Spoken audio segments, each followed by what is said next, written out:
அனைவருக்கும் என்னுடைய அன்பு வணக்கம். பெரும்பாலுமான வீடுகளில் இந்த பூச்செடியை பார்த்துருப்பீங்க. இது bud rose, table rose, sun rose, Mexican rose அப்படின்னு பல்வேறு விதமான பேர்களை அழைக்கிறாங்க. இந்த பூச்செடி வீட்டில் வளர்ப்பதன் மூலம் நமக்கு ஏற்படக்கூடிய நன்மைகள் என்ன? இந்த பூச்செடியில் இருக்கக்கூடிய மருத்துவ குணங்கள் என்ன? இந்த பூச்செடியை பற்றிய பல்வேறு சுவாரஸ்யமான விஷயங்களை இந்த வீடியோவில் தெரிஞ்சுக்க போகிறோம். இந்த பூச்செடியில் இருக்கக்கூடிய நன்மைகள் தெரிஞ்சிச்சு அப்படின்னா தங்கத்தை விட இந்த பூச்செடிக்கு மதிப்பு அதிகம் அப்படின்னு நீங்கள் புரிஞ்சுக்குவீங்க. நான் உங்கள் சீனிவாசன் தமிழ்ச்செல்வி மணி. வீடியோ ரொம்பவும் சுவாரஸ்யமாகவும் பயனுள்ளதாகவும் இருக்கும். வீடியோவை ஸ்கிப் பண்ணாமல் கடைசி வரைக்கும் பாருங்கள். இது வரைக்கும் இந்த சேனல் நீங்கள் சப்ஸ்கிரைப் பண்ணாமல் இருந்தீங்கன்னா உடனே சப்ஸ்கிரைப் பண்ணுங்கள். மேலும் பக்கத்தில் ஒரு பெல் ஐக்கான் இருக்கும், அந்த பெல் ஐக்கானும் ப்ரெஸ் பண்ணுங்கள். நான் கொடுக்குற ஒவ்வொரு வீடியோவும் உங்களுக்கு உடனடியாக நோட்டிஃபிகேஷனாக வந்துடும். இந்த பூச்செடி பார்ப்பதற்கு எந்த அளவுக்கு கண்ணை கவரக்கூடிய அழகுத்தன்மை கொண்டதோ அதே போல் இந்த பூச்செடியிலிருந்து கிடைக்கக்கூடிய நன்மைகள் நமக்கும் நம்ம முகத்தை மற்றவர்கள் பார்க்கும்போது கண்ணை கவரும் அழகுடையதாக மாற்றக்கூடிய வல்லமை இந்த பூச்செடிக்கு உண்டு. இந்த பூச்செடியை வீட்டுக்கு முன்னாடி நீங்கள் வளர்க்குறீங்க அப்படின்னா வீட்டை சுற்றி இருக்கக்கூடிய, அதுவும் குறிப்பாக இந்த செடியை சுற்றி இருக்கக்கூடிய நச்சு வாயுக்களை உறிஞ்சக்கூடிய தன்மை இந்த பூச்செடியில் இருக்கக்கூடிய தண்டு இலைக்கு உண்டு. மேலும் இதை பராமரிப்பது ரொம்ப எளிமையான ஒரு விஷயந்தான். இதை விதை போட்டு நீங்கள் வளர்க்கலாம், இல்லை இந்த தண்டை உடைச்சி நட்டு வச்சாலே அப்படியே வளரும். மேலும் இது வேகமாக வளரக்கூடிய மற்றும் வளரக்கூடிய இடத்தில் நல்லா படர்ந்து வளரக்கூடிய தன்மை கொண்டதாக சொல்லப்படுது. பார்க்க கண்ணை கவரும் அழகு கொண்ட பூக்கள் கொண்ட செடியாக இருப்பதால் உங்கள் வீட்டை நோக்கி வரக்கூடிய அனைத்து விதமான தீய விஷயங்கள், கெட்ட விஷயங்கள் அனைத்தும் இந்த செடி அப்சர்வ் பண்ணிக்கும். அதாவது செடி மேலே பார்வை போயிடும். உங்கள் வீட்டுக்கு எந்தவித தீங்கும் பிரச்சனையும் ஏற்படாது. இந்த செடியை வீட்டு வாசல் முன்னாடி வளர்ப்பது ரொம்பவும் நல்லது. ஒரு சிலர் பார்க்க அழகான பூக்கள் இருப்பதா டேபிள் மேலேயே வச்சுருப்பாங்க ஆஃபீஸில். அதனால தான் இதை டேபிள் ரோஸ் அப்படின்னு சொல்கிறாங்க. முகத்தை அழகாக்கக்கூடிய வல்லமை இந்த செடிக்கு உண்டு. அதுவும் இந்த செடியில் இருக்கக்கூடிய பல்வேறு நிறமான பூக்கள், pink, orange, red, yellow, white. இதில் பிங்க் கலர் பூக்கு தான் முகத்தை நல்லா பளபளன்னு ஒயிட்டாக பிரைட்டாக்கக்கூடிய வல்லமை கொண்டது. உங்கள் முகத்தில் டார்க்காக இருக்கக்கூடிய இடத்துல, பிம்பிள்ஸ் இருக்கக்கூடிய இடத்துல, பிக்மெண்டேஷன் இருக்கக்கூடிய இடத்துல, டார்க் சர்க்கிள் இருக்கக்கூடிய இடத்துல இந்த பிங்க் கலர் பூவை எடுத்து நல்லா அரைச்சி கொஞ்சம் தேன் கலந்து அந்த இடத்துல அப்ளை பண்ணிட்டு வரீங்க அப்படின்னா 10 முதல் 15 நிமிஷம் கழித்து நீங்கள் நல்ல ஒரு நார்மலான வாட்டரில் வாஷ் பண்ணிங்க அப்படின்னா முகத்தில் இருக்கக்கூடிய இந்த dark and pimples, pigmentation, dark circle இதெல்லாம் படிப்படியாக குறையும் அப்படின்றாங்க. ஒரு வாரத்துக்கு நீங்கள் 3 முறை இது போல் நீங்கள் செய்யணும். அவ்வாறு செய்யும்போது முகத்தில் இருக்கக்கூடிய இது போல் பல்வேறு விதமான பிரச்சனைகளை இது சரி செய்யுது.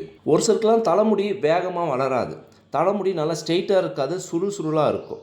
மேலும் இளநரை அப்படின்னு சொல்லுவாங்க, அதாவது இளம் வயதிலே முடி வெள்ளையாக இருக்கும். இது போல் பிரச்சனைகளுக்கு இந்த பூச்செடியில் இருக்கக்கூடிய தண்டு இலையை நல்லா மைய அரைச்சி அதில் நீங்கள் பயன்படுத்தக்கூடிய தேங்காய் எண்ணெயை கலந்து அப்ளை பண்ணலாம். அதுவும் தலைமுடியில் இருக்கக்கூடிய வேர்லேருந்து நுனி வரைக்கும் படுற மாதிரி அப்ளை பண்ணணும்.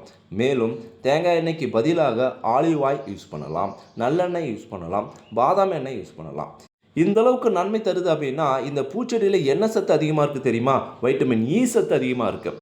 அதனால தான் முகத்தில் ஏற்படக்கூடிய dark spot, pimples, pigmentation, dark circle மற்றும் தலைமுடியில் இருக்கக்கூடிய பிரச்சனை அனைத்தும் இது சரி செய்யுது. மேலும் பாம்பு கடித்தா ஏற்படக்கூடிய விஷ பிரச்சனை, விஷத்தன்மை வாய்ந்த பூச்சிகள் கடித்தால் ஏற்படக்கூடிய பாதிப்புகள், அந்த கடித்த இடத்துல இந்த தண்டு அல்லது இலை சாரை நன்கு அரைத்து அந்த சாரை வச்சு கட்டினாலே இந்த விஷமுறிவால் ஏற்படக்கூடிய பாதிப்புகள் படிப்படியாக குறையும் அப்படின்றாங்க. இதை கட்டிட்டு அதுக்கப்புறம் கூட நீங்கள் ஹாஸ்பிட்டலுக்கு போகலாம். இதை விஷம் முறிக்கக்கூடிய தன்மை இந்த பூச்செடிகளுக்கு, அதுவும் இந்த செடி மற்றும் தண்டில் இருக்கக்கூடிய சாருக்கு உண்டு அப்படின்னு சொல்லப்படுது. மேலும் இந்த செடியானது தீக்காயங்கள், புண்கள் ஆறாத அளவு இருந்துச்சு அப்படின்னா அந்த இடத்துல கூட இந்த செடியுடைய இலை சாரையோ தண்டு சாரையோ அரைச்சி கட்டிட்டு வந்தீங்க அப்படின்னா பரிபூர்ணமாக குணமாகும் அப்படின்னு சொல்லப்படுது. தொண்டையில் ஏற்படக்கூடிய தொண்டை சம்பந்தமான இருக்கக்கூடிய பிரச்சனைகளை குணப்படுத்தக்கூடிய வல்லமை இந்த பூச்செடிக்கு உண்டு.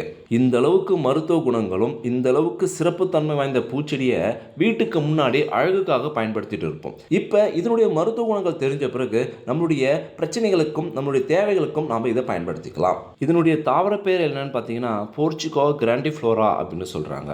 இதனுடைய ஆரிஜின் தென் அமெரிக்கா அப்படின்னு சொல்லப்படுது. இருந்தாலும் அனைத்து விதமான தட்பவெப்ப நிலைகளிலும் குறைந்த பராமரிப்பிலே நல்ல படர்ந்து வரக்கூடிய தன்மை கொண்டது இந்த பூச்செடி. இந்த பூச்செடியை உங்கள் வீட்டில் வளர்க்குறீங்க அப்படின்னா என்ன நிற ரோஜா அதில் இருக்குது, எத்தனை வருடமாக வளர்க்குறீங்க அப்படின்னும், மேலும் இந்த பூச்செடியை கொண்டு ஏதாவது மருத்துவ பயன்கள் நீங்கள் பெற்றிருக்கீங்க அப்படின்னா அதனுடைய அனுபவங்களையும் மறக்காமல் கமெண்ட் பாக்ஸில் கமெண்ட் பண்ணுங்கள். இந்த கோடை காலத்தில் தாகம்னு இருக்கக்கூடிய விலங்குகளுக்கும் பறவைகளுக்கும் வீட்டில் தண்ணி வைங்க. மேலும் உணவு கிடைக்க ரொம்ப சிரமமாக இருக்கும். அதனால் அதுகளுக்கு தேவையான தானியங்களையோ அல்லது அதுக்கு சாப்பிட்ற அளவுக்கு இருக்கக்கூடிய உணவுப் பொருட்களை நீங்கள் வீட்டு வெளியே வச்சிங்க அப்படின்னா இந்த கோடை காலத்தில் பறவைகளுக்கும் கால்நடைகளுக்கும் பெருவுதவியாக இருக்கும். இதுபோல் பறவைகளுக்கும் கால்நடைகளுக்கும் கோடை காலத்தில் உணவையும் தண்ணியும் நம்ம தானமாக செய்யும்போது பித்திருக்களுடைய ஆசீர்வாதமும் பெரியவர்களுடைய ஆசீர்வாதமும் நிறைய கிடைக்கும். பட்சி சாஸ்திரத்தில் பறவைகளுக்கு நம்ம உணவையும் தண்ணியும் தானமாக கொடுக்கும்போது மகாலட்சுமியினுடைய ஆசீர்வாதமும் வீட்டில் ஐஸ்வர்யம் அதிகரிக்கும் என்பது நம்பிக்கை. பொதுவாகவே பறவைகள் வீட்டுக்கு வருது, நீங்கள் வைக்கக்கூடிய உணவுகள் தண்ணீர் அது சாப்பிடுது அப்படின்னா உங்கள் வீட்டில் நேர்மறையான ஆற்றல் அதீதமாக இருக்குது அப்படின்னு அர்த்தம். தெய்வீக சக்தி நிறைந்திருக்கு அப்படின்னு அர்த்தம். நீங்கள் செய்யக்கூடிய எந்த ஒரு விஷயமாக இருந்தாலும் தடையில்லாமல் உங்கள் முன்னோர்களுடைய ஆசீர்வாதத்துடன் தெய்வத்தினுடைய அருளுடன் வெற்றிகரமாக முடியும் அப்படின்னு அர்த்தம்.